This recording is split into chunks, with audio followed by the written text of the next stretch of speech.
Hey everybody, today on Henry's HowTos, I'm going to show you how to make caramel fudge. Let's get straight into it. So guys, just into a small pot with a heavy base, we're going to start by adding in 140 grams of salted butter. To this we're going to add 3 cups of white sugar. And about 2/3 of a cup of full cream milk. Now just on a medium heat, we just want to slowly bring this up to the boil.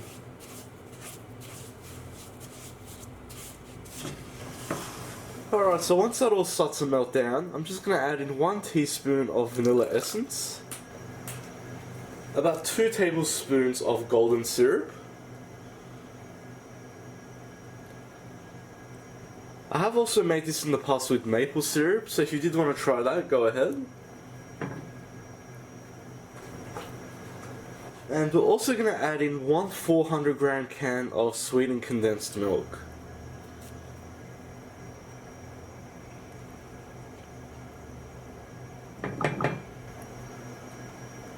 And we just want to combine that as well with this.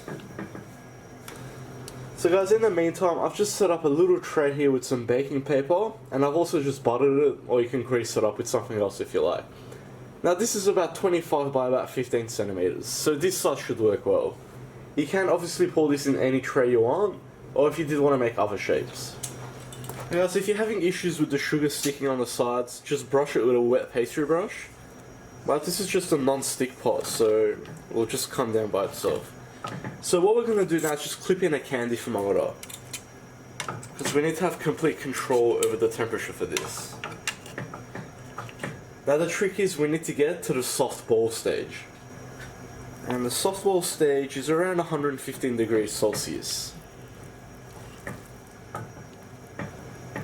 Okay guys, so we can turn up the heat to medium to high now. Once you do this, it's very important to keep on stirring. You can't stop. If you stop, it's going to start to burn.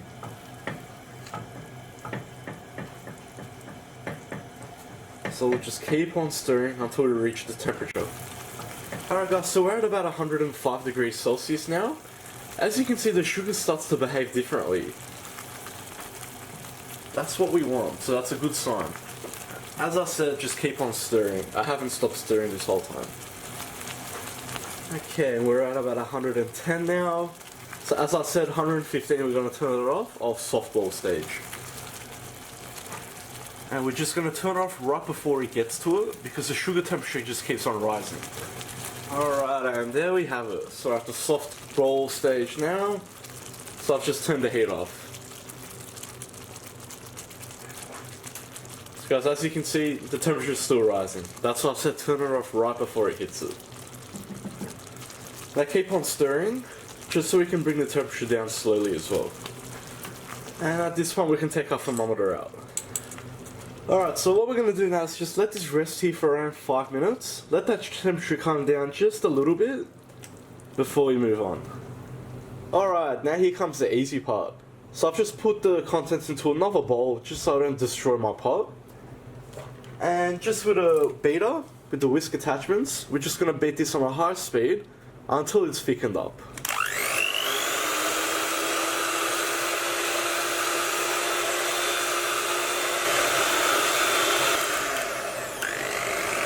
Alright guys, so pretty much just like making whipped cream.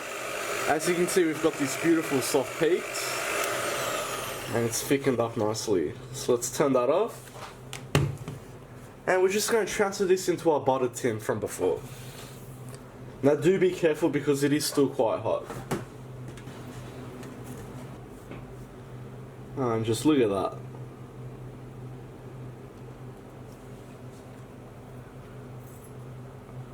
And make sure you get it all out. I'm just going to use a spatula to help us out here. We don't want to waste any of this goodness.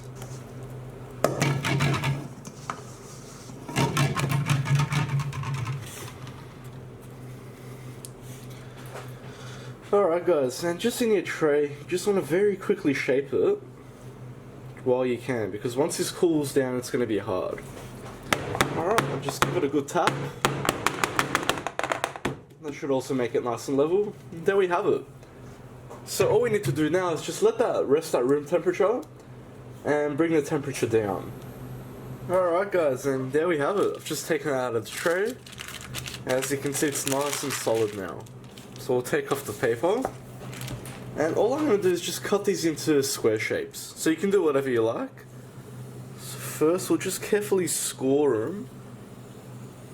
Just so we can get nice even sizes. Alright, now make sure you do wipe your knife too, just so it's easier to cut. We're just going to carefully slice straight through. After each slice, just give your knife another wipe. Alright, now we'll turn it around and we'll slice it this way too.